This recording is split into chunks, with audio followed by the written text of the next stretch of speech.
We're live. We're live. We are live. Intro. Hello, partner. Oh, hello. No, this show goes a little different. Okay, we're gonna do a little different. That's right. Oh, that's cold right. Open. I'm Sinister Mysteries. That's in my mode. Hi. Oh yeah. No, your co-host of Into the Outer Realms tonight is episode 240. Everyone. But we could go to the cold open pretty quickly. I mean, finish the cold open, roll the opening, and then come back. We can do that. But good to have you in the driver's seat here, as you will be. I don't have any other guests. So was that fate or free will on that? What I just did there? Ooh. You took your destiny in your own hands by saying, "I know." Hey, was it fate that I was going to screw that up, or was it free will of my own decision? My own choosing to not do it correctly? No. Welcome. My first time, I think actually my first time on Into the Outer Realms. We didn't do one together like several weeks ago? I'm trying. Yeah, I'm trying to think if I've actually... were the special guest. Like the special guest. Okay, yes. Yeah, yes. So this is your second one. But so anyway, let's go ahead and run the opening, because we're going to be in conversation with you all tonight. We try to be in conversation with you always, but yeah, we're going to try to be in conversation with you tonight, especially get your thoughts on all of this. Okay, here we go.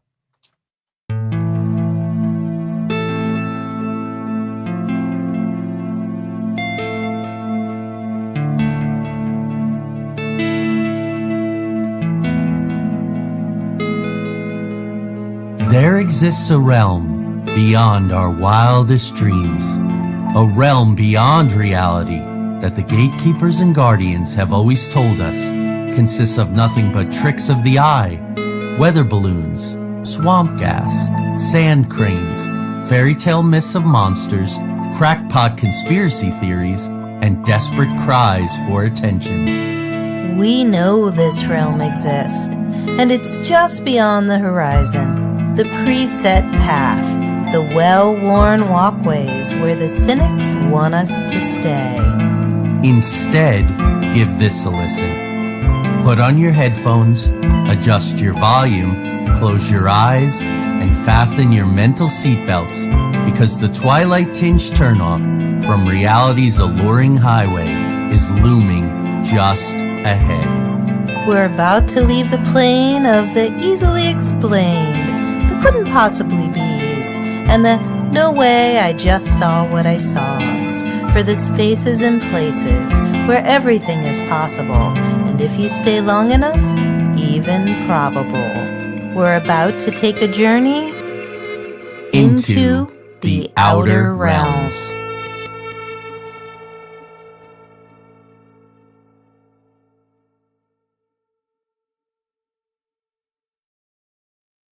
All right, now I ask you, was it fate or free will that about halfway through that intro, there's a dude who looks exactly like you looking through a string of lights?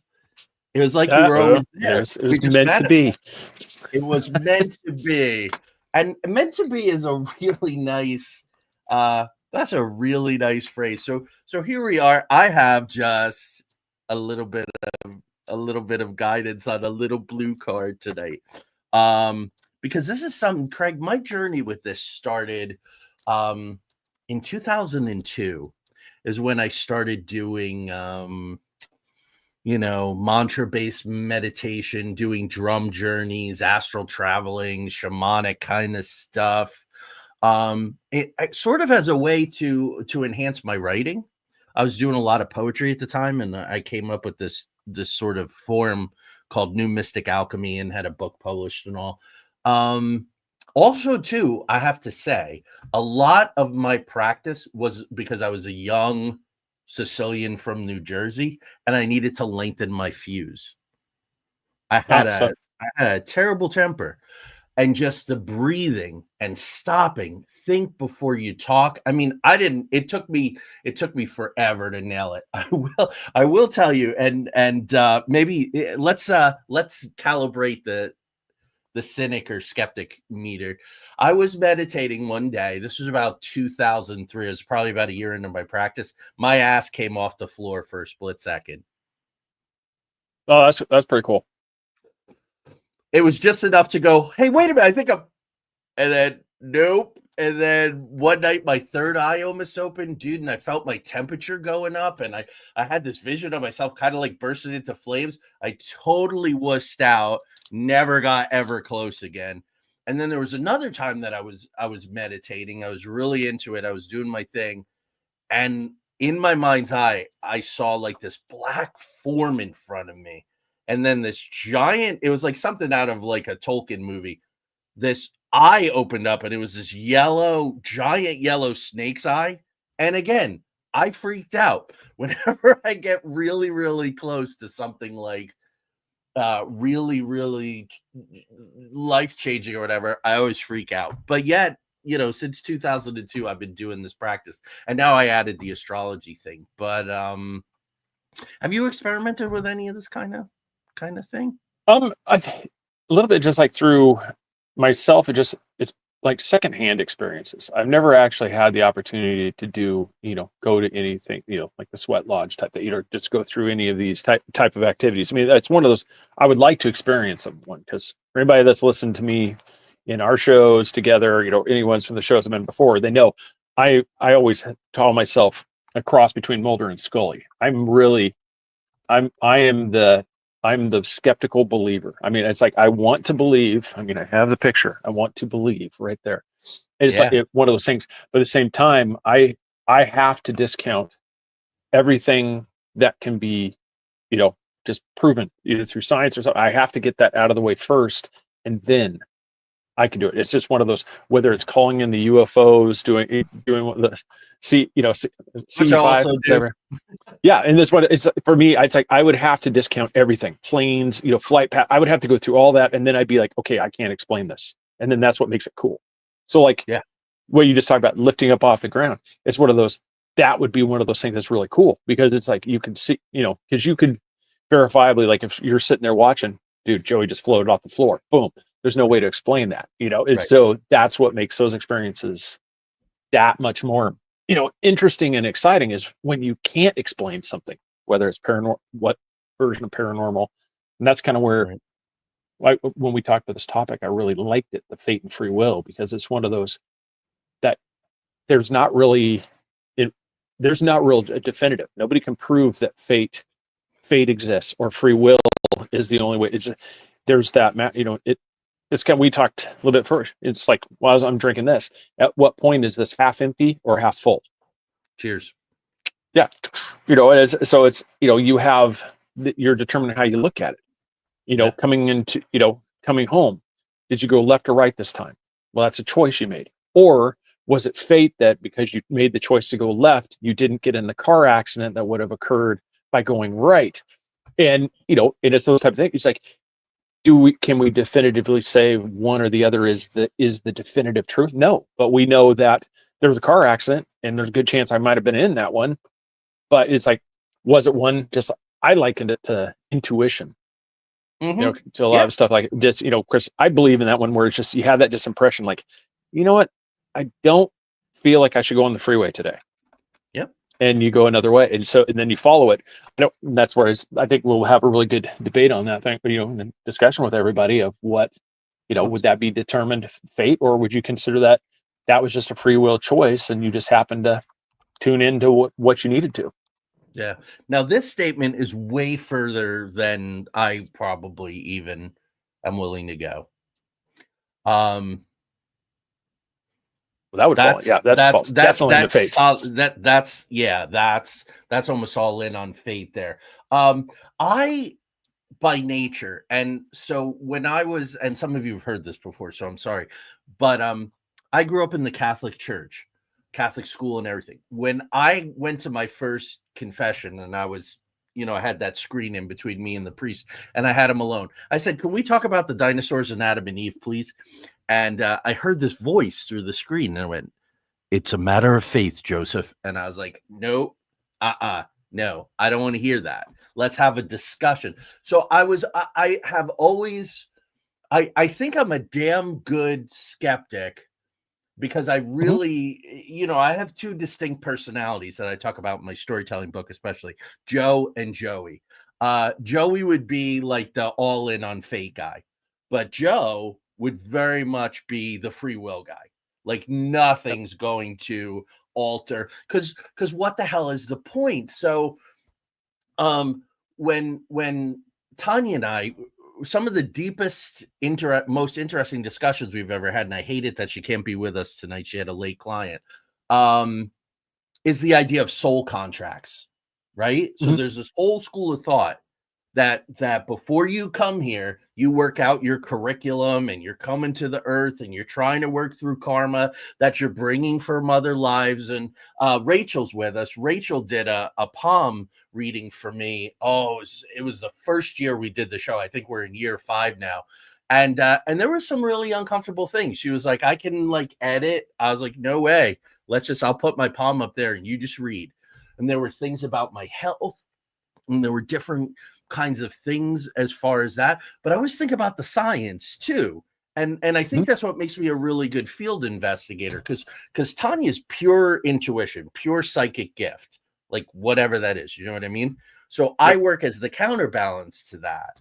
Like, when was the last time I changed the batteries? What is there a heating system in the building that just gives, so on and so forth. Like I also I'm usually in the uncomfortable position of when we get photographs from really excited people, I have to debunk them and talk about lens fractals and all kinds of things, or notice that light there. Or so I oddly enough, I'm with you, and I think that I've continued with some of these things for as long as I have, because I've been so rigorous about them.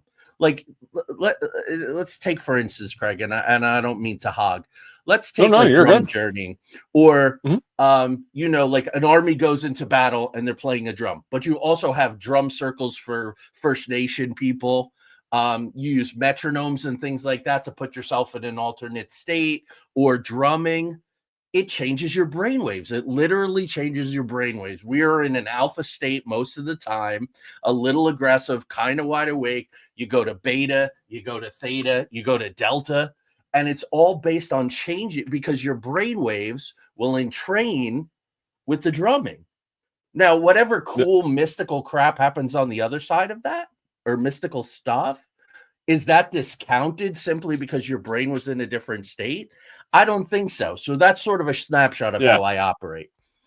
Yeah, and I was just, as you were talking about that, because that was one of those things where it's just, like the position of the stars. Like I'm a Libra, and so for me, that's one of the things we can address it. Just chime in if you want to address. I real quick, I'll DB on that one. I see, that's the thing, King. I don't know. I'm just, because that's always been the debate between religion and science is you could go. You go here. There's one thing. I mean, they may have something in common. I mean, I've heard even like the theory, and I've kind of held onto this too, that possibly like every day in the Bible is equivalent to 1 billion years. Well, if that's the case, science and religion is almost dead on, because in the beginning, God created the heavens and the earth. Well, that would be the Big Bang, boom, billion years. And so that they go through there, and like I think the most recent one was somewhere around 5 to 6 billion years is what they think their age of the earth is. Well, that would be on the 6th day God rested. Okay, so now, boom, the earth is formed, and you go through those things. I'm the believer of science, where you look in here, you'll have, especially the religions, will say that the earth is only 6,000 years old. Well, being geology, I can look at a mountain and I know how long it takes for some of these sediment layers and stuff to form through pressure. And the only way this happens is under intense pressure and stuff. And then it has to, through tectonics, get pushed up into the mountains. So when you see all these layers, that was many things that take place that takes way longer than 6,000 years to even occur. And when you're having layers where the dinosaur remains are being found that are under these things that take longer than 6,000 years, well, at that point, the Bible and science don't match up.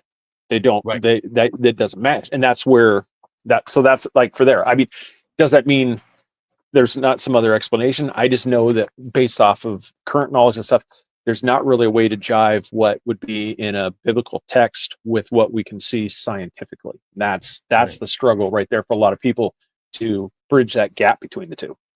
Right. Yeah, there you go. So King's talking quite a bit about frequency, right? Tesla said it. Everything is energy, frequency, vibration. Absolutely true. oddly enough, that's part of the reason why I'm really taking this astrology journey very seriously, because planets have energy, there are different energies. It gets interesting though for me, Craig. There's so many different forms of the astrology and these subsets of astrology. It gets so complicated in a hurry that it feels to me like the US tax system. I'm Yeah. going to make this needlessly complicated because it excludes some people. It sets me up as the expert, and someone is going to have to change money in order to learn the secrets and go through an initiation. I've never loved that, like the Elysium mystery schools and the Minus stuff and all of that. Mithraic rites, Greek, going all the way back. I hate the exclusionism of it.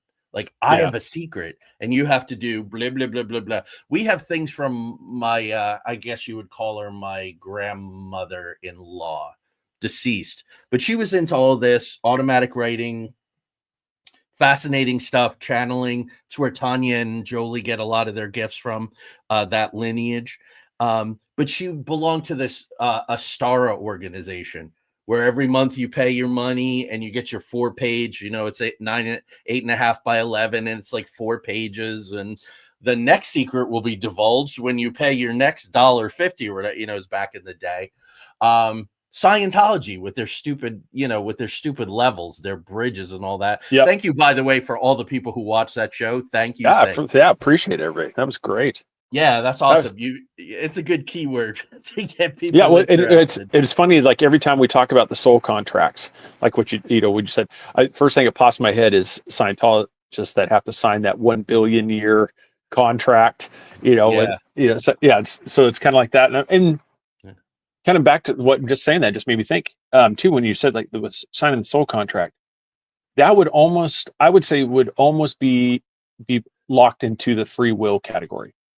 That it wasn't fate, that you made a free will choice to enter into that. And so now you've gone into, so in this one, it wasn't, so in that aspect, it would be the free will would win over fate, that it wasn't fate that you were on this area, that your soul, made a conscious decision to enter into this state and proceed through that.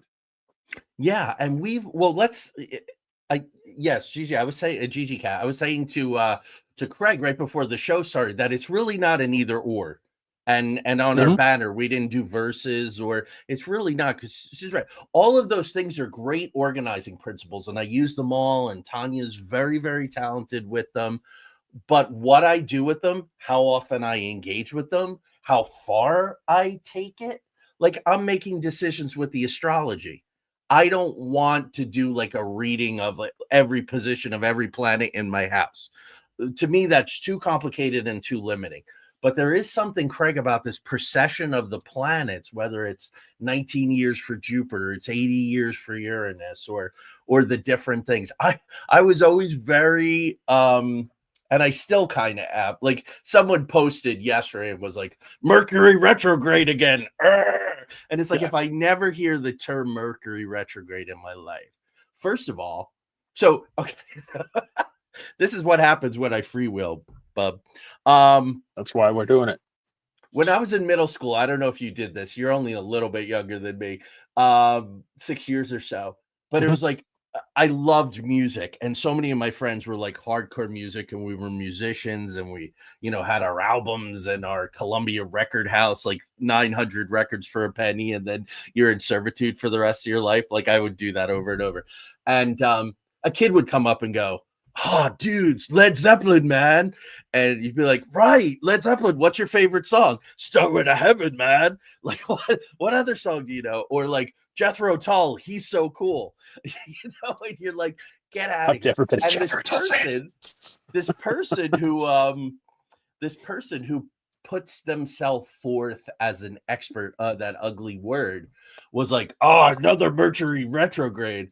And it's like, you like are listening to Stairway to Heaven and thinking that you're a rock and roll aficionado. First of all, there are 3 retrogrades right now.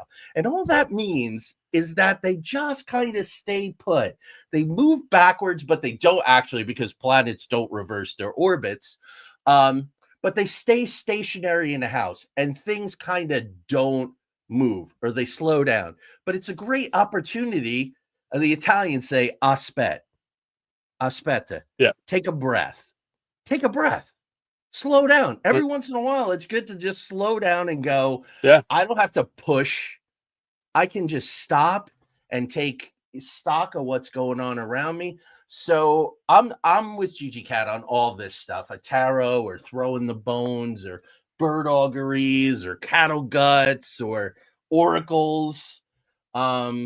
It just gives you some information that you can use or not use. That's the free will. Back to you, my friend. Oh, well, I'm going to give a shout out to a couple of ladies at Ginger's Baking Company here in Winter Garden, Florida. We were having this topic about the show tonight. And so, hey, hi, Cassidy and Mandy, how are you? It's like they said they were going to watch the show. So Very cool. Hope they're enjoying it. But Mandy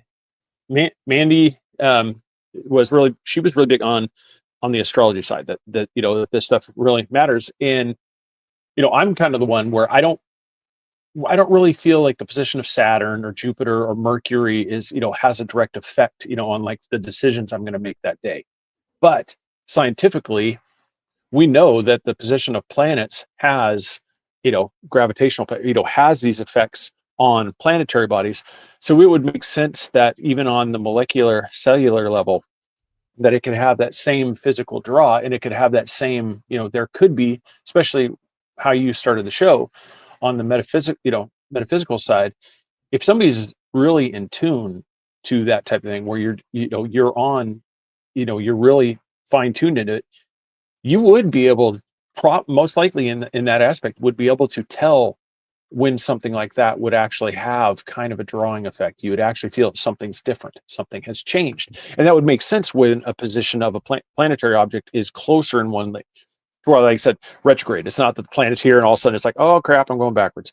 No, it's just in a cycle. It's just retrograde means it's reached its peak and now it's coming back down. Well, you would feel there would be that off feeling.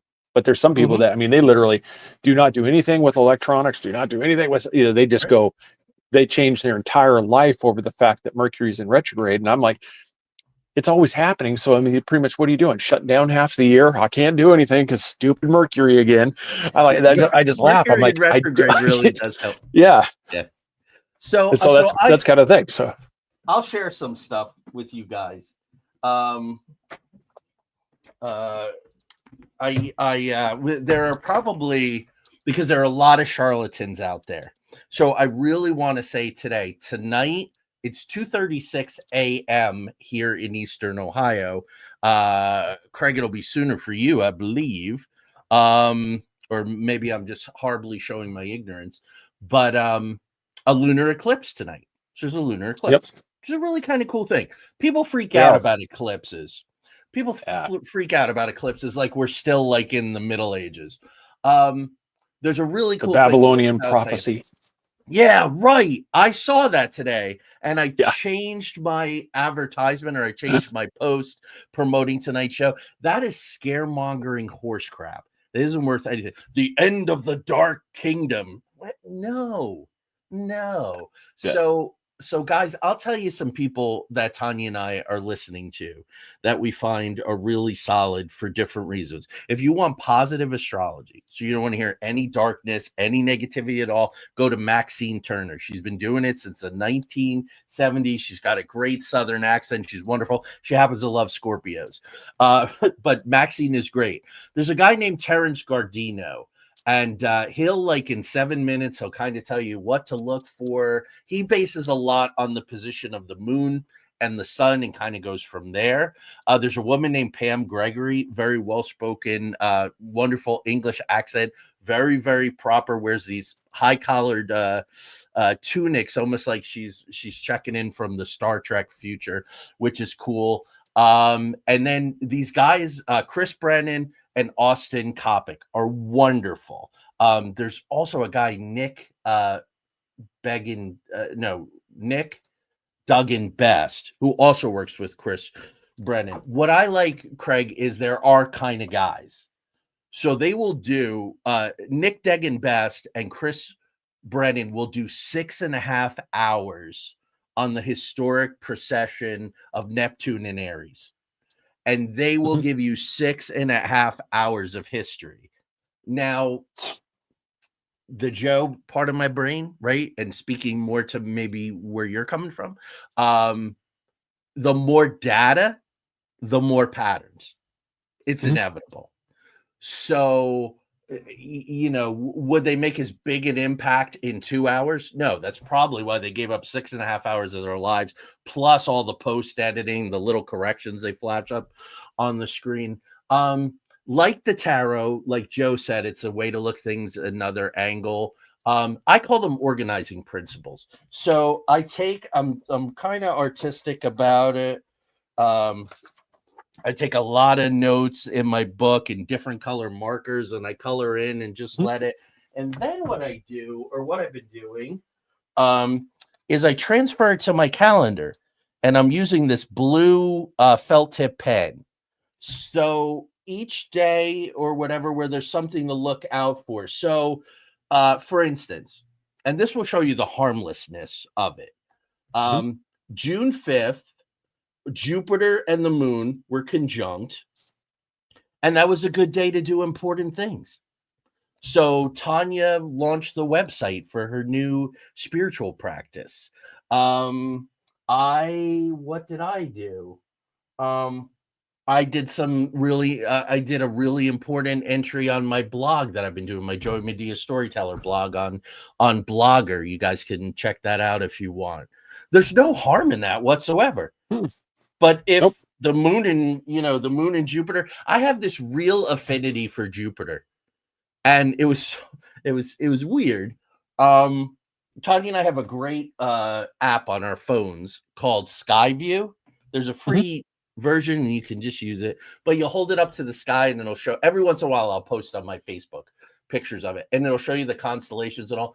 And Jupiter and the moon and I believe Mars were in a straight line. It was beautiful, and like Mars was in the head of Taurus. It was gorgeous. You guys can find it on my Facebook if you want to see it. Well, anyway, I was so excited. I came upstairs. Tanya was already in bed. I was like, my man Jupiter is like so big in the sky and so bright.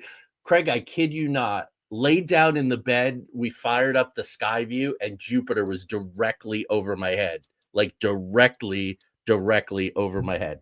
It was cool. Yeah. It's harmless, right? Like I'm not shaving my head. I've always been Orion, and I'm like I said, I plan on getting the constellation Orion in the Libra constellation, on here.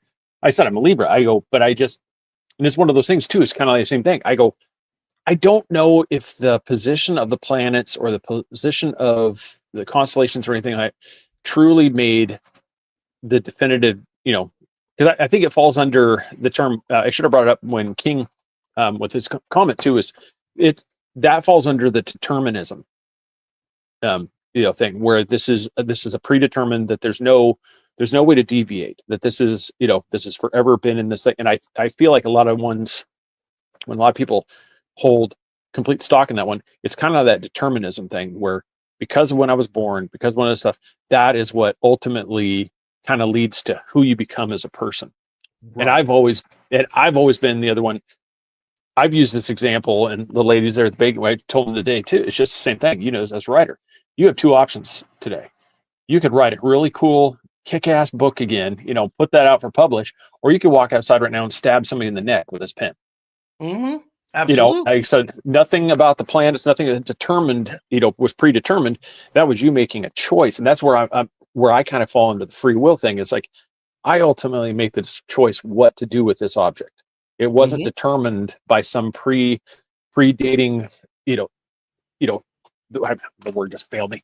It's just no Trump. It wasn't a prophecy that at one day the bearded guy would come as a raging lunatic out the house and stab somebody in the neck with a pen. I go, it just me snapping. I mean, which I wouldn't do. Yeah, and I don't think everybody, correct me if I'm wrong, the Warrens who somewhere along the line, I think we have it on the schedule maybe for April. I want to debunk I really want to do an episode debunking the whole Amityville horror thing, and I'm not a big fan of the Warrens, but the Warrens would use the astrology defense according to his house. I don't know. Folks, correct me if I'm wrong. I don't think anyone's ever tried to do an astrology event where Mars was in his house of Aries and he was predestined from this time of birth to stab somebody in the neck with a pen instead of write a really cool novel. I don't think anybody's tried that. I mean, is there, that's like the counter argument to this. Would there be something to the fact that more serial killers are Geminis? The Gemini, like the Gemini, and I think it's Gemini and Scorpio. It's just like you said, is there something, they would say, well, what about this? I'm like, I'm going to give you, that's a great point. I go, but do I ultimately feel that because the kid was born under this astrological sign that was what ultimately would determine? No, I would probably say because that person's father or family member beat them every day for their life and tortured them, or it did something that's ultimately what led to them becoming a serial killer. But I can't discount the fact that that there's some signs that have very little or no well-known serial killers. Yeah. And so I'm in the room. I'm listening to the argument. I will take it in. I will gladly give an audience to why that is the case, because I'm like, once again, Joey said it a couple of times. There's no right or wrong. They're both equally plausible outcomes. Yeah. It's just Hello, Mark. It was Gene Dixon, Joe, that was primarily the Reagan's astrologer. I was part of a movie, Joe, you happen to see the movie. I don't know if you have a copy or not, but where the screenwriter, who was also the executive producer, scheduled the whole movie according to astrology, and the movie still didn't turn out very well. So these things only go so far. Craig, I definitely want to talk about quantum physics, but and I don't know if you do you want to comment on this? I think you've had people on your show or some of the Three Beards have posted videos about this kind of thing, or the voices howling out from the, that are maybe the chained angels and all that. Yeah, see, this is where it falls into the thing where, or we could just let it go. No, but this falls into the thing where it's the thing. It's hard to prove. Especially we just did a show, a couple of weeks ago, AI. On that same aspect, where especially now it's so easy to create one. This is completely off topic, but if anybody knows the whole Angel Reese, Caitlin Clark, thing of WNBA, there's the sports thing where people, there's like the discussion who's better, stuff. There was a complete AI deepfake that came out with Caitlin Clark just trashing Angel Reese, telling her to shut up, all this stuff, completely fake. And that's where you come into these ones where you'll have the ones like the Euphrates dried up right here, and then you hear the screaming sounds of the creatures that are being released. These are fake things. So I go, it's really hard for me to, because it's one of those, I don't know. I have a hard time, I feel bad saying this too. I honestly think a lot of the Bible was allegory. Me personally, I think a lot of it is just stories to learn from, just like campfire stories. What did the elders teach the kids? Was there really possibly a creature out there that would tear the souls from you and eat you and throw you into, and you would become, no, it was probably more of a story that was crafted to keep the young ones closer to the campfire, so that way they wouldn't get eaten by a bear or a wolf or something because they got out there. And so the scary story came in through time. Stories become legends become, manifest realities. And that's what I think a lot of these ones, like stuff like that, I think a lot of these ones were told, one, just to keep people from getting hurt, from straying off. And so that's, no, I think that's right. And astrology, right, gave birth to our mythology. So many of our monuments, Stonehenge and the Sun Gate and entire cities, Teotihuacan and all of that. Angkor Wat. What's the other one? That Hiram Bingham. Isn't that terrible? I know the guy who Machu Picchu. Yep. These entire huge building, or the fact that the the pyramids on the on the strip there, the Great Pyramid and the other two pyramids align almost perfectly with Orion, and so Yep. do some Mesoamerican. So a lot of effort was put into this stuff. And that's where I think, like with the astrology, that's what I said. I think it has Yeah. valid points because there's so many, prior civilizations. Everybody looked to the stars, looked to the thing, for who doesn't want guidance on things, tarot. You want guidance on things that you don't know, that there's that mystery. You're looking for something to give you the answer. And that's one of those things, is do these things. And I think with astrology, in a way, it kind of it has that where it's something physical that you could see, that you can physically watch.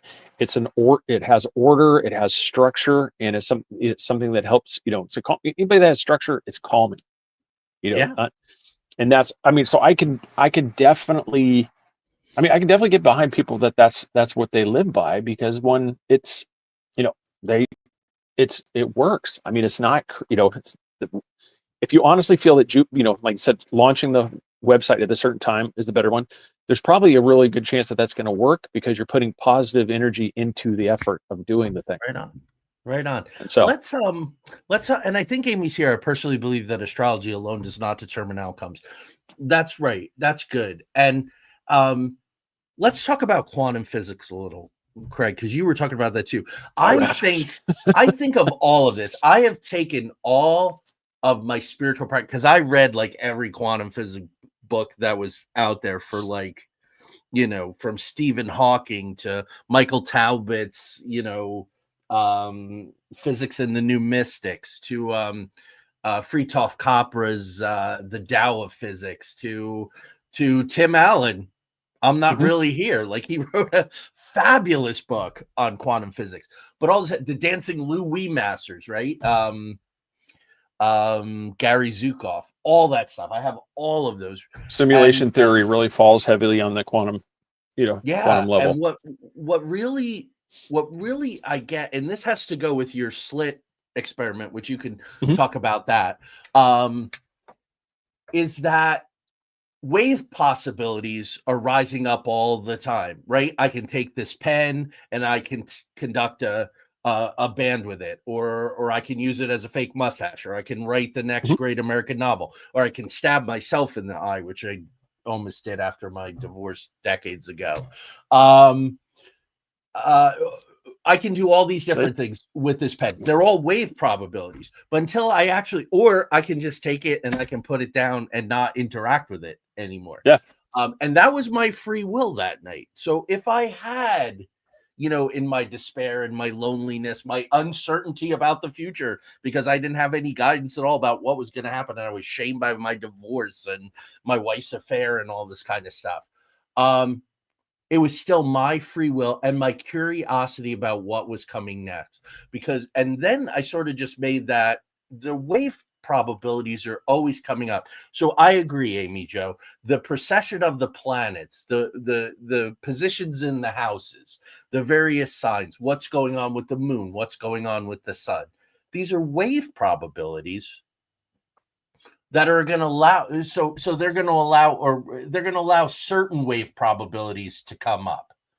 So that's useful. If it's today is really a day where you should really be careful not to get into a confrontation, then the wave probabilities for a confrontation, the odds of that confrontation, could be really high. So it's good practice to be extra aware that day.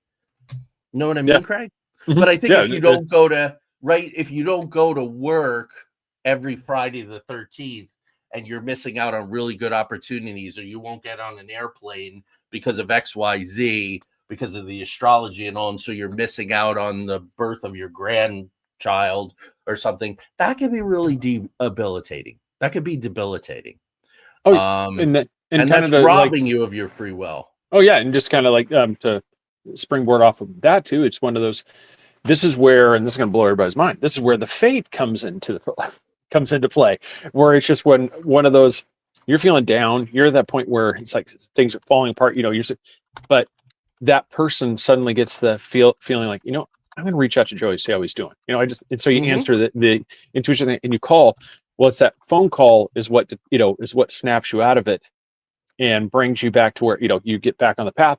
And so the case would be, well, it was fate that, this person decided to call Joey at that moment, and brought him, because if they hadn't made that call, then, things would have been complete. So that wasn't Joey's free will. It was fate that phone call came at that moment. And that's where you could make the glass half empty, half full comparison where they're both equally correct. Was it fate, or was it just simply somebody's free will to make a phone call and they just listened and they made a call and they just happened to coincide with, it was the perfect timing to help Joey in that moment. Yeah. And that's kind of where like this debate, and there's just, and then like we were talking about, then when you throw quantum mechanics in there, the fate people, this is when the determinism really hits a wall in the quantum thing. And I said, where do you want to go with this one? Because this is Go everybody, to the split experiment. here, I think that's a here we great one. Yeah, because Yeah. determinism says that everything there's structure, order, everything follows patterns, everything follows things. You go here, well, then you get to the slit experiment. Layman's terms for anybody when the experiment changes, particles are placed through slits. There's there's slit A and there's slit B. And then what happens is when you observe it, it changes. And so what you'll do is when you don't look at it, I don't have it right in front of me. So if I get this backwards, I apologize. But it's one of those, if you don't look at it, it's disarray. There's, the particles just kind of go everywhere. But then when you observe it, they are in perfect line. They go through the slit. Mm-hmm. And it could be opposite, and I apologize if I get that wrong.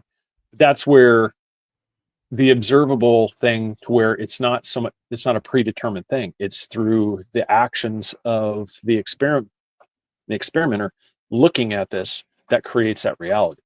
Joey brought up Schrodinger's cat, and I brought up the one, it's the breakable object inside of a box where if you smash it, it's broken. That's our, that's the thing, but you do not know how it's broken. The way the cracks line, any of that has not been created until you open the box and you observe what it is. So now you know what's been broken. You can determine how it's been broken.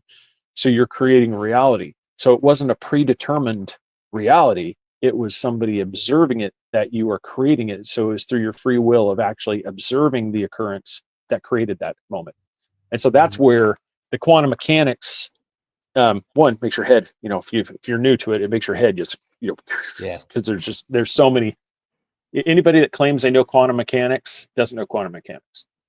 Right. Is the line I've always stuck with it. It's like it's pretty good. And I had Mark Fiorentino on the show 2 or 3 times, who's an amateur physicist, which is mind-boggling. He's a physicist and an inventor, but he said that whole quantum thing is just ridiculous. It's all theoretical. Billions of dollars are spent on these large colliders, and these things blink into existence for a fraction of a second. But I want to get to this. King, are predictions and calculations? That's not how I see wave probabilities. Wave probabilities are happening, and I don't think that I work with statistics all the time as an academic journal editor, or I'm familiar with statistics because they use them all the time. I don't even think that it's probabilities or calculations so much as that these possibilities are rising up all the time. So I can take this golf ball with a cool Pirates thing on it and just randomly throw it at my door. Unpredictability comes in there, and I think that's what he was saying. So I actually agree with you. And I don't think wave probabilities really have much to do with the past. Quantum physics does talk about that you can retrograde. And Lynn, are you familiar, Craig, with Lynn Taggart's book and Theory of the Field? I don't think I am. It sounds like something I need to look into. It's very, very interesting. What random number generators that suddenly aren't random anymore. 9/11 was a really amazing example of that. But an experiment where something is pre-recorded or pre-written down, put in a locked box, a group of people get together and somehow manage to change the outcome. So, but then if you think about more spiritual conceptions of time, there is no past, present, future. And I don't know how I Yeah. feel about that either. That's a big Well, one too that makes your head well, hurt, right? well, Everything that's happened all at once. well, that's just kind of where I was just, you almost kind of beat me to it. I was just going to say time travel. So there's that theory of time travel. Doesn't that in aspect? It's one of those. I think you would have to. I don't know. I could be wrong. I mean, I think it'd be really hard to be a determinant and be a determinist, and in the fate category, and believe in the ability to time travel, because at that point you could change anything. Then the predetermined thing. I mean, I guess you could look at it as, I feel like this is predetermined, but I'd like to go change that. I mean, I guess you could look at it as that aspect, but it would seem more to me, you'd be on the free will side, is that you feel like, you can change you can change the path at any point. That Right. you're not just stuck on this thing. You can deviate at any point. And Yeah.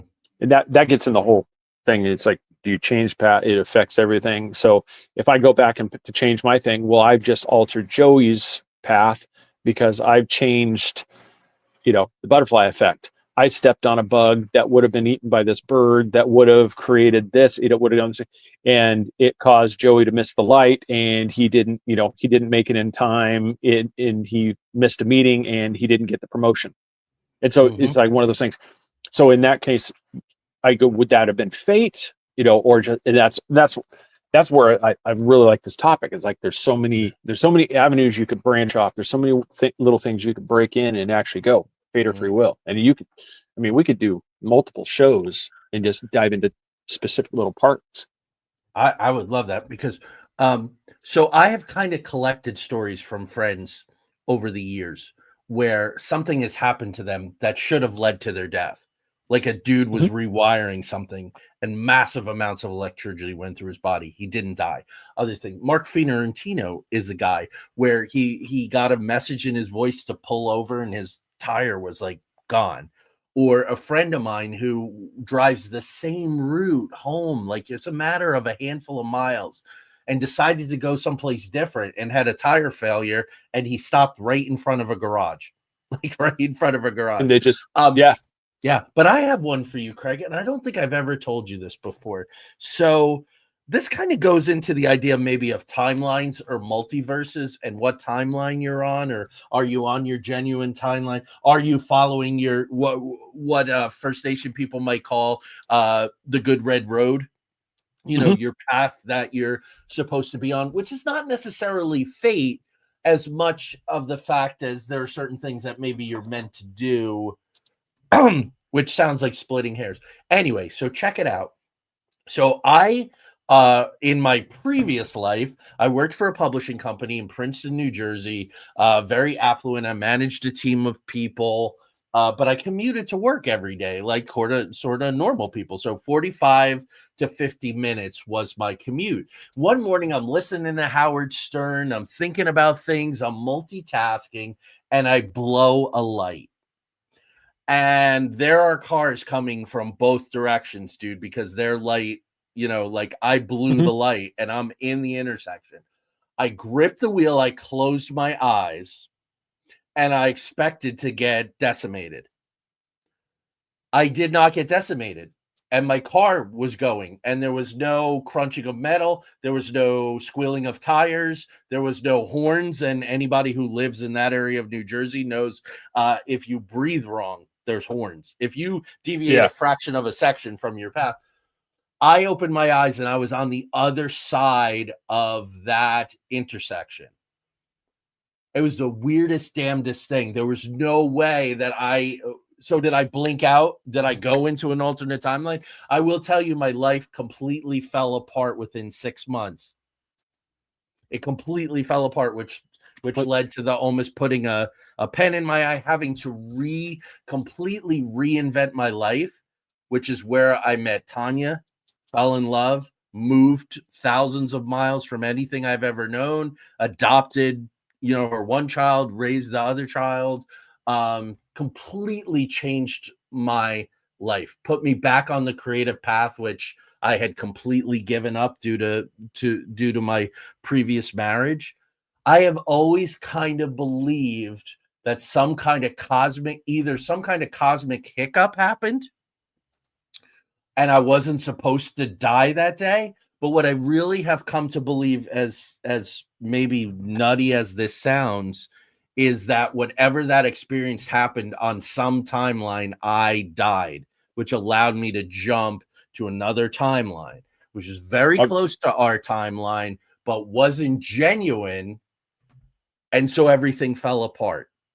All I can say is that that's just sort of a knowing I have. I cannot prove that. I can't. Well, I was just thinking it would, because that's always been it's Fringe, talked about it too. It's the vibration, like how you could, things are on a different vibration. So that could be one of those things like the multiverse thing. If you did at that moment, you jumped, that the Joey from that timeline is one that was in the crash. And the Joe, you went into this other one. And so why things fell apart for you is you weren't supposed to be there. So things around you didn't like it. And so things were just falling apart. Well, then eventually you synced with where you are. As everything you adapted, you synced in. And that's when things began to coalesce and snapped you right back in. And then you took off from that point. I mean, because that's. So that's it's been 27 years of, it's been absolutely 27 years of awesome. And it was really kind of interesting. And again, some of the audience has heard this before, so I apologize. But some of you haven't. My son that I wound up adopting was, let me get this right, because it's really important. He was a little more than 2 years old. We had given him a bath, sitting him up on the vanity there, whatever, the bathroom sink, combing his hair. Tanya's combing his hair, and I'm sitting probably on the closed toilet lid or whatever. And he says, "You know why your wife left you, right?" And I'm thinking, okay, 2-year-old man. I'm like, I have some theories on this, but what, come on, like, what's your? And he said, because the angels knew mommy and I needed a husband and a daddy. That's pretty profound wisdom from I guess he had just turned 3. That's pretty profound wisdom from a 3-year-old. Oh yeah. The angels yanked you out of your, and if you think about it, whatever happened in that intersection was kind of yanking me out of. So it was really kind of apt. And that's always kind of stayed with me too. Because I was just thinking while you did it, what if in that timeline the person intentionally ran the light because their life was falling apart and that was their act of ending it? Oh, that I was, and that like what he said, that was the point where this person's, they swapped, and you actually were in that time, so that's how it. So the one that was should have makes it, and the one that was trying is gone.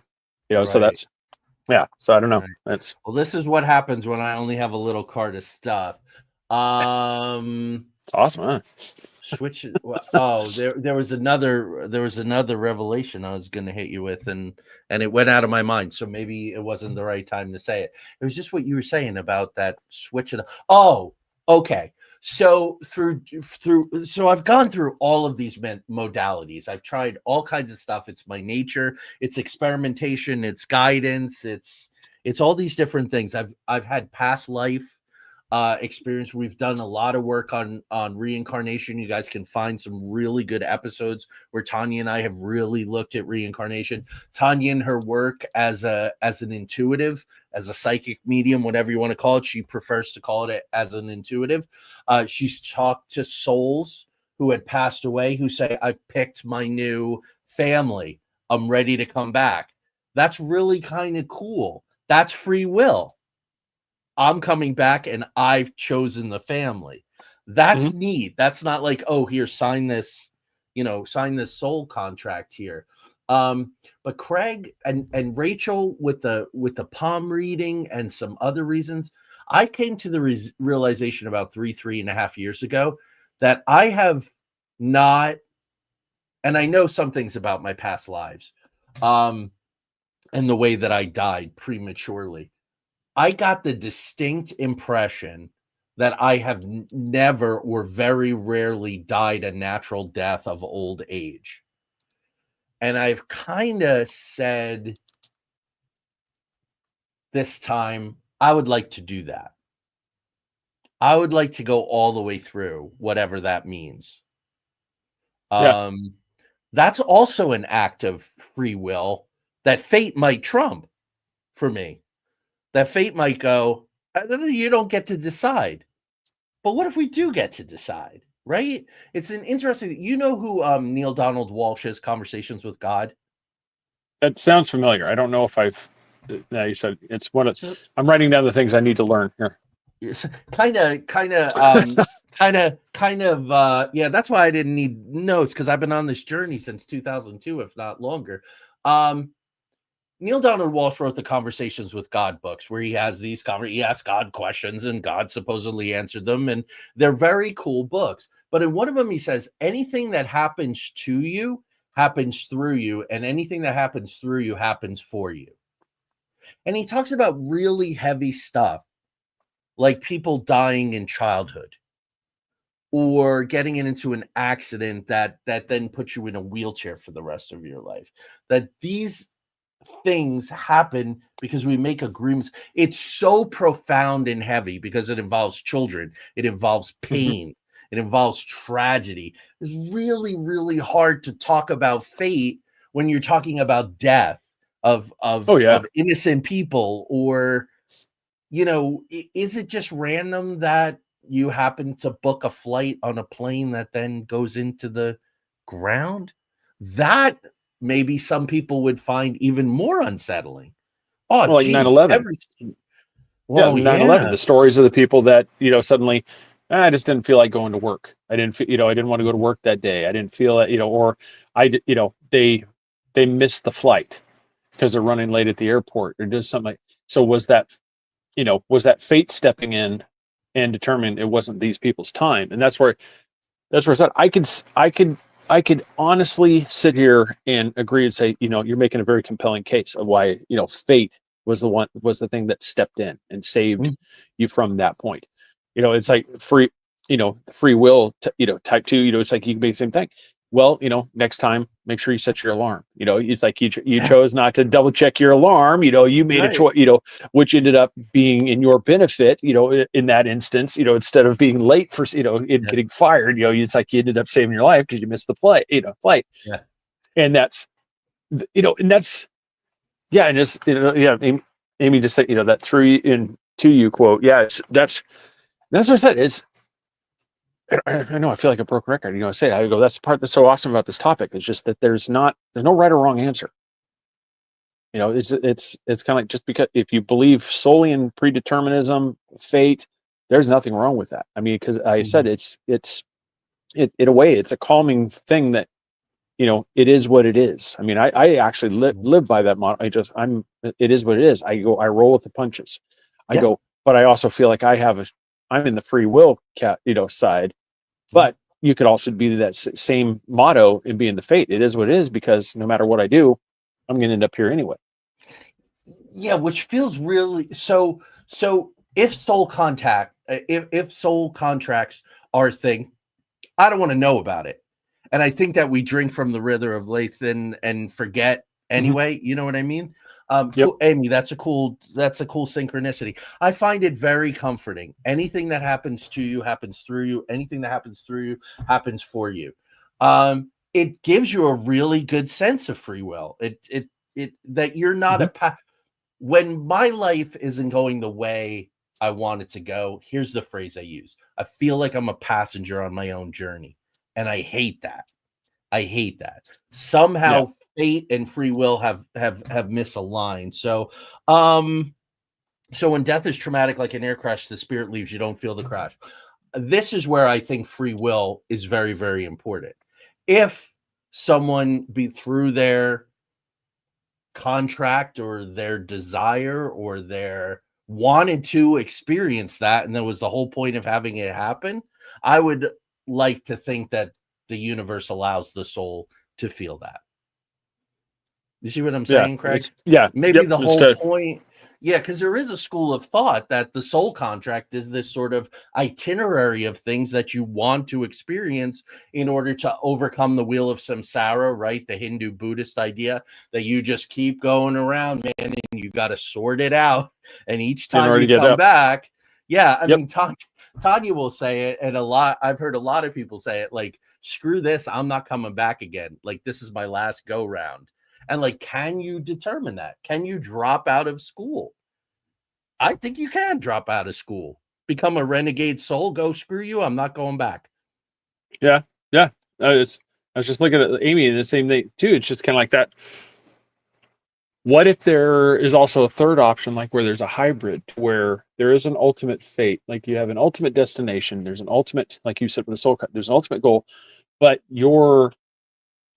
through free will, you keep changing paths, but like she was saying, but in the ultimate thing, fate steps in and prevents you from ending it too soon, or going around. It just kind of you're being steered into this thing, but it's kind of like a maze where you have multiple paths you can go to get to the same destination, but it's up to you to determine which path. So I mean, I guess there could be, you can make a case for that. There's a hybrid version of it. Yeah, well, I'm going to throw in a third F. When I was thinking about the phone call, right? The third F is fortune. Luck, fortune. Yeah. What if fortune is an alignment of fate and free will, right? Because you have to show up, right? What is that? The softball movie with Keanu Reeves? Like, life is all about showing up. And I'm blown away by your ability to show up. You have to show up. That's my problem kind of with the lottery. Like, I feel like if I was to win the lot, I don't want to win the lottery. I want to get up every day. I want it right. Was it Captain Kirk says, fortune favors the prepared mind. That's always what my dad said. You got to be in it to win it. My screenplay isn't going to get chosen for production if I don't write the damn screenplay. It's not going to get chosen for production if I don't send it in to somebody who can make those decisions. But does it have to be, this person happened to know that person that was connected to that person, and I showed up and did this really cool thing and made a friend that I'm kind of hinting about what's going on in my life right now. It is, I'm disinclined to go as fate. I don't think I'll ever go, I was destined to be a Hollywood screenwriter from day one. My free will was to pursue that for lots of reasons, including Tanya 10 years ago going, you really should be writing screenplays. Just something intuitively tells me that you should be writing screenplays. And I was like, I don't want to write screenplays. Hollywood's bullshit. Most movies suck. Screenwriters get no credit. Like, I write plays, I write novels, I write things where the writer's important. So fortune is that third one. It seems to be maybe, what do you guys think about that? Would you say that fortune could potentially be the nexus of fate and free will when they're in balance, when there are larger forces, but you're showing up, right? Craig, you're a religious person. The good Lord helps those who help themselves. Yes. It's not pray and sit on your ass and XYZ is going to come. It don't work that way. You have to participate in your life, right? Yeah, I would agree, because that was one of the things, especially being raised, it was that way where it's just, I'm just going to sit here and pray, God will provide. And it's like, yes, he's going to provide, it's, if you believe, like said, the opportunity there, you still have to go get that thing. It's like, nobody's, I need money for this thing. Nobody's just going to walk up and start throwing cash through the mail slot, and it's like, see, God provided. It's going to be one of those things. It'll be an opportunity. It'll be something to where it's like, I really need the money, where there's going to be an opportunity, like a job, a job that's going to pop up that you go earn some real quick money that's going to help you pay for that bill. And it's just, you could go, if you went this would go into the fate or free will. This could have been, it was fated for Joey to get this impression. You know what? I really need to clean up the property here, and I don't have time. I need to help somebody. Hey, Bob, do you have it? Do you have some free time where you can help me? I'll pay you for this. But it just so happened that at that moment, Bob was, Lord, please, I need money to pay for this bills. Just open something up for me, and that's where it happened. So you could have one side saying, "See, God provides," and the other one, you go from the other aspect. Well, the universe just impressioned upon me I really feel like, it's like this needs to happen, and I feel like, I know Bob's been struggling, and I really feel so. One could say this is God. The other one could say scientific. No, that was just you following your intuition, and you're doing this up. And so, like I said, is one right? Is one wrong? No, but it's just ultimately it's the same thing. It's just, but it would take Bob to actually accept the offer of cleaning up the property, right? Get the cash, right? And he's got to still make the choice. I love that. I am not a dualities person. I am not a dichotomies person. I am an and person. I am not an or person. I think that they're means of control, light and dark, rich, poor, good, evil, warmonger, peacenik. It's lived in the middle where it's nice and juicy and complicated. Alien Girl, I absolutely believe that that's true. This timeline is very significant.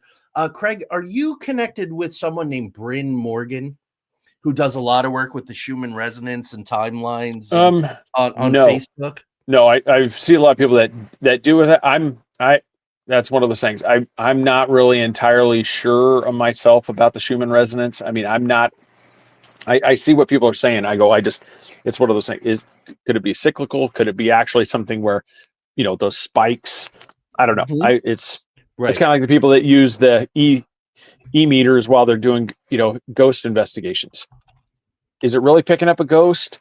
We don't entirely know. There's evidence that yes, it is. I mean, you just go through that whole thing. So, hey, Tanya, hey, how are you?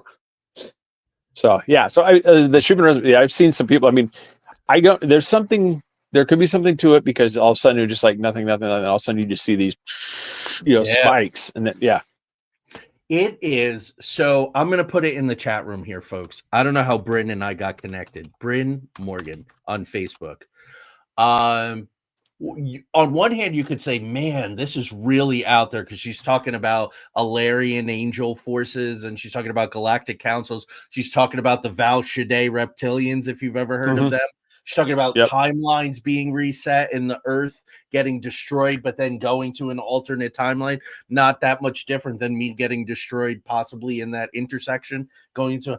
But I said to Tanya last night, there is just an internal coherence that is so strong in this that I don't know if I can say I believe it.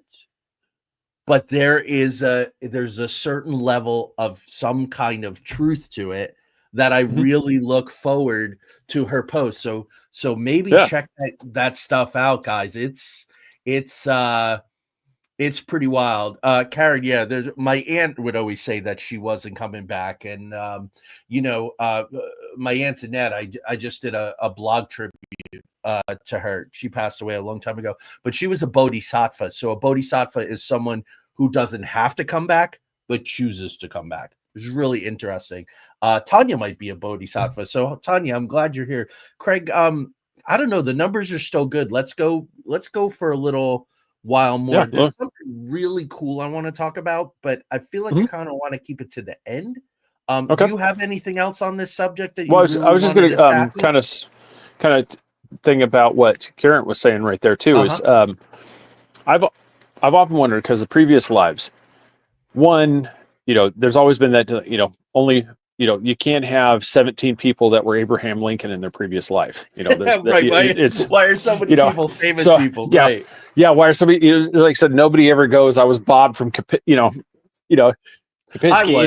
I was. Yeah. It's just, you don't have a lot of people claiming that one. It's just that what I've always think is through their previous lives is there instances where, people have been read and there's nothing there. You're like, I've got nothing, because it's one, there were numbers wise, there wouldn't seem to be 6 billion, like, so, especially with the population we have now, that there's more people on the planet than there would have been previously. So for those all to be in a previous life, the numbers don't work. As the population increases, that there's more and more people. So does that mean that more spirits, whatever, are coming into this plane, then into this experience that is Earth? So that's one of the things I've always been curious about with the previous life. The previous life thing is like, where is there a lot of people that this is the first experience? Well, we're in the virgin experience. Yeah, and Tanya's done a lot of studying at the Edgar Casey Institute. She's very good at this stuff. Charles brings up something, right? What makes you think that a soul can only use one body in this timeline? There are these theories, and it's really hard for me that a soul can be up until 6. A soul can be in up to like 6 bodies at once. It can actually sort of fractal. Because I have these interesting ideas, and it kind It's of like having multiple social media accounts. Yeah, you know how if you want to maximize the experience, right? So, or the movie Multiplicity, which I love with Michael Keaton. But check this out. There are these mathematicians, and they say that the universe is not old enough for human DNA to be. Human DNA is so complicated that there aren't enough years for it to have developed. But if there is a source, if there is an architect, man, this is what happens. This is what happens when I, mostly freewheel. But the numbers are good. So appreciate everybody watching. Like it, subscribe. What if? Okay, so my brother-in-law used to work for a company that tested buttons for like AC Delco and stuff like that. You know how AC Delco will go, you can press this window lever on your card 9,560 times before it craps the bed.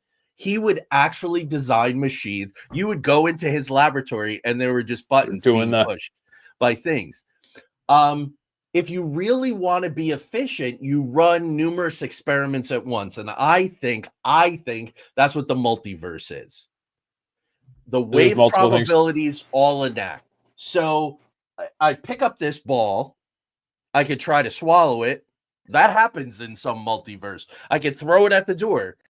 I can throw it in this hand. That's another, or I could just put it that, or numerous other things.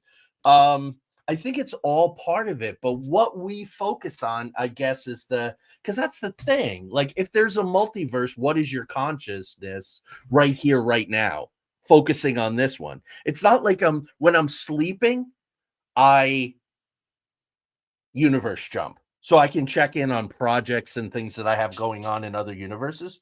But I don't spontaneously sit here with you and suddenly I'm with a different dude, or I'm doing the show by myself, or you know what I mean? It's all very profound. I don't want to get when we go to sleep, that's the user hitting save on the file for the game, shutting it down, and they're starting up another character, playing their other character at that point.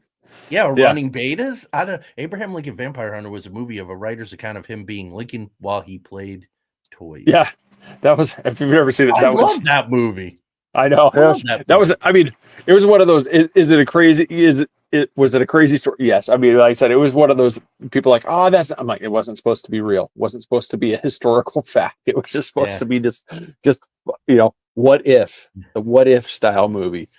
I love this. The audience is so on it, right? I think there are some really new souls here currently. I think that there are too. You meet them all the time and you're like, what the hell? No, I'm just kidding. But they're also very old souls. Like Jeremy, we believe, is a very, very old soul, saying things like the angels knew that I needed a mommy and a daddy.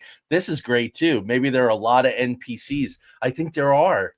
I think there's a lot of non-player characters that come in and come out and voices of, I design escape rooms. So I think in terms of, I can hire actors, or I can deliver through video, or I can deliver through audio, or a phone call, or the game master can have a voice, sort of an omniscient voice, or no, I'm the head of the organization that you're pretending you're agreeing to be part of for the next hour. And is that what our guides are? Right? Are they just non-player characters in our simulation? I'm loving this. Yes, we're about 1 billion years or two too young to be this complex. But if you were Mhm. running multiple simulations, every simulation that you set up increases the probability to come to the solution faster, exponentially faster. I'm loving Yep. this.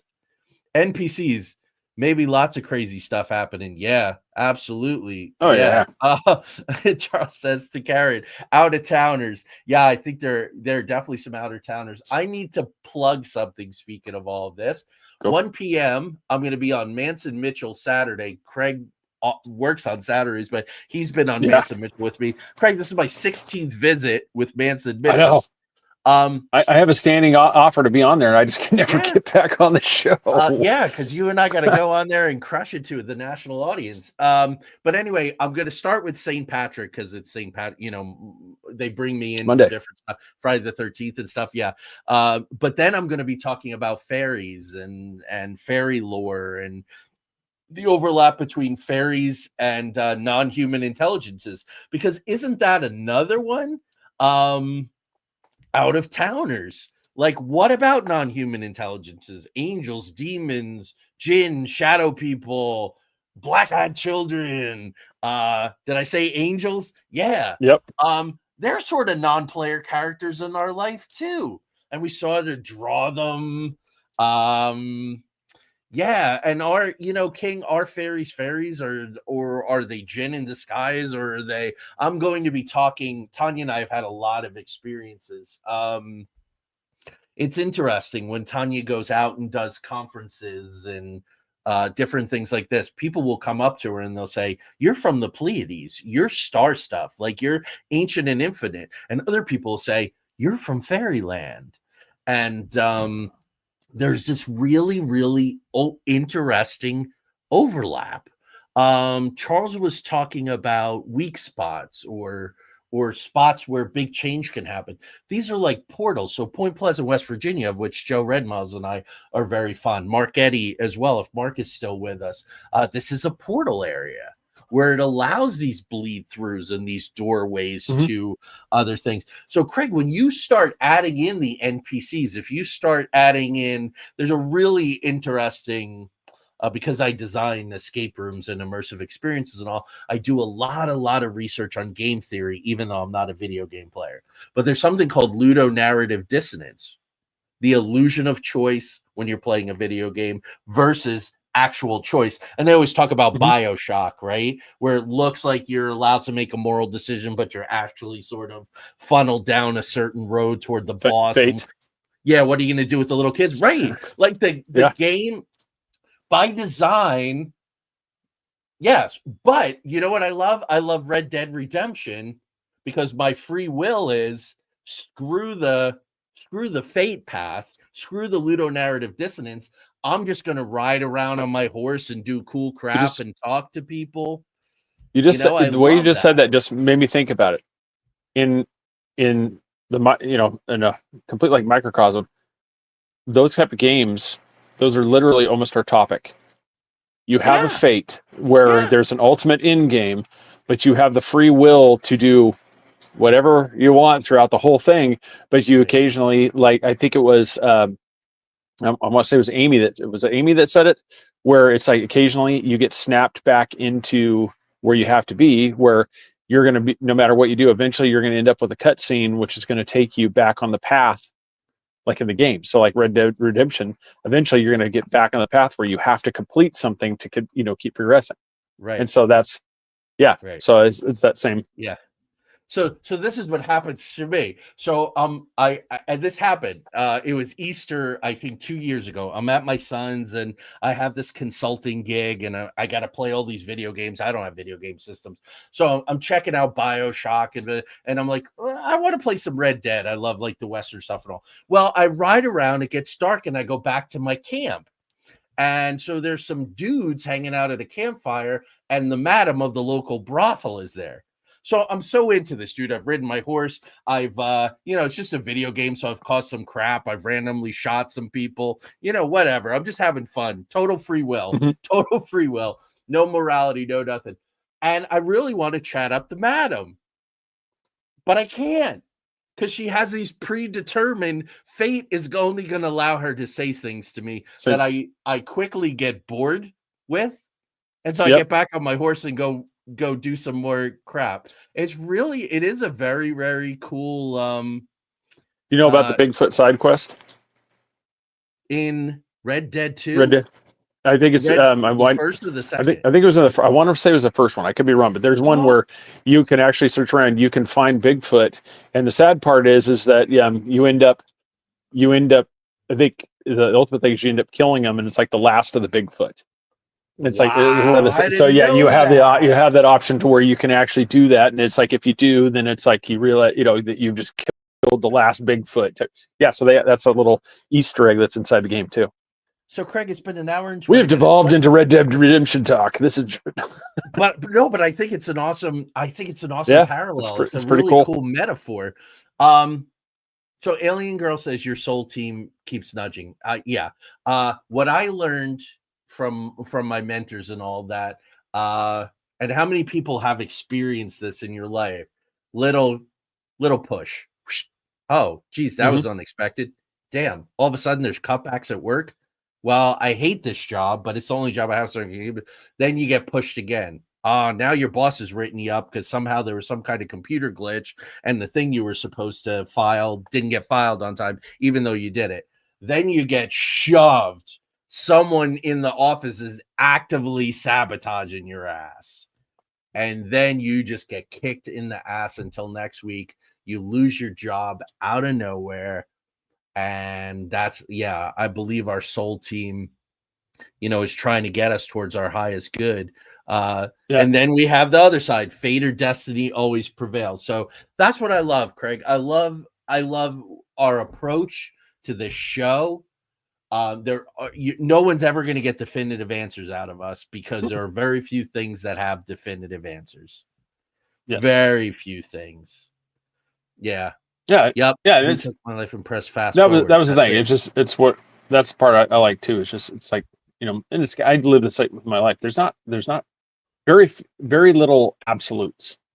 Yeah. There's a lot of things. Yeah. And I think there's too many people that get focused on absolutes. And that's where a lot of the problems come in, is because you're unwilling to realize that it's just, there's multiple paths to something, and one way is not always, definitive. This is the only way that, there's multiple things. And it's just, I think more people just actually took the time to just just have these conversations. It's like, because I'm sure there's somebody that could get in a drug out fight and lose a friendship over the fight over fate and free will. And it's like, why? No. It's like, because either way, it's to say, I'm on the show here. Was it fate that I was here with Joey on the show? Or was it free will that I decided one day to start podcasting and ended up meeting, through Mark, and then through Mark, we ended up getting, like I said, that could have been, it could be easily be viewed as fate. And I could also view it as, if I didn't make that choice, it never would have happened. Yeah, absolutely right. I want to share something with everyone before we go, just really quick. I'm embarking on a 15-day journey.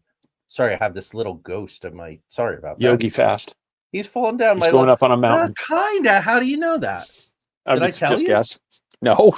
No, dude, you nailed it. Was that fate or free will that you do that? That was intuition. I don't know. Have you seen this episode? No. I've seen this one before. Tonight is the lunar eclipse.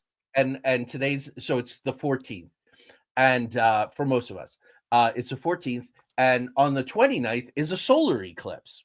Okay, the lunar eclipse is represented by the north node, which is called Rahu, otherwise known as the head of the dragon. The solar eclipse is in the south node, which is Ketu, which is the tail of the dragon. I love this because I write Knights and Dragons fantasy. All of this. The 14 days between the lunar eclipse and the solar eclipse is called the Dragon Tunnel. It's the solar tunnel. Within that, we are going to have 3 retrogrades. So starting tomorrow, I am pushing water all day. Then I'm doing a whole 30 no grains, no sugar, no legumes, no dairy for 14 days. I'm going to meditate a lot, kind of get my body to reset. So it is a fast, Craig. Now, back in the day, I did the master cleanse and I didn't eat a single morsel of food for 10 days. I don't want to do that. But this will be a chance to detox. I'm drinking a little too much of the pop. I'm getting the sugar, a little bit of It's the your fat. Candida. It's your version of Fat Tuesday. Yeah, I guess so. You're getting it it's all my in. own version of Lent, I guess, in a way. Yeah. But for those 14 days, I'm just going to push fluid, kind of purify, cleanse, meditate, realign. Because if there are some big things coming for me in my life, I want to be ready and I want to be at my best. So I think that's how we can use these. This is how I think we can use these tools. So, folks, if anybody else is doing a journey like that or anything like that, let me know how it goes. Yeah, Charles, right. Hint, push, poke, wham. I love that. That's wonderful. Karen says, thank you. There you You're go. welcome. So glad you everybody's enjoying it. Thank you for watching. So next week we're gonna keep looking at some of the global elite. We're gonna look at Bill Gates. Yes. And then the week after, we got Sinister Ministries 4, Rael and the American Family. Ugh. That's some crazy, creepy crap. This Real is a creepy one. Yeah. But it's just like everybody. Just thanks for watching. Really appreciate it. It's like, like, share, the usuals, like, share, subscribe to it, do all that stuff, bring a friend next time. But no, it's just, like everybody's saying, it's like, that's what we do it for. It's like, we're not sitting here trying to fund some commercial, like, this is the thing.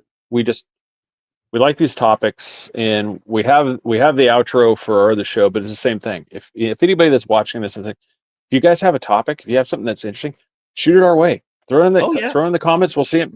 Give us a suggestion. I mean, it's like, who knows? That might be the next one that we put down the road that we actually end up doing. So it's definitely, because that's something like, if we think it would make a really good show, it's like, we're not going to turn it down, because it's like, that's what we're doing this for. It's just two dudes chatting it up. That's right. I just want to give a plug. Tanya is doing her health and wellness stuff full time again, which is awesome. So if you want past life readings, soul contact, tarot readings, she just had a client who helped a man connect with his cousin who had gone missing 10 years ago. He got some good answers, and his son who was unexpectedly killed in a car crash. So Tanya is the genuine article, her Reiki work, all that kind of stuff. Just DM me and I'll put you in touch with her. So I'm just really excited that the world kind of needs a little guidance, a little love. Congratulations. Like I said, I hope for great success for that. That's awesome. Yeah, it looks pretty good. All our West Virginia friends, she's going to be splitting her time. So very cool. So, all right. Always a pleasure. We will see you next week for Sinister Mysteries.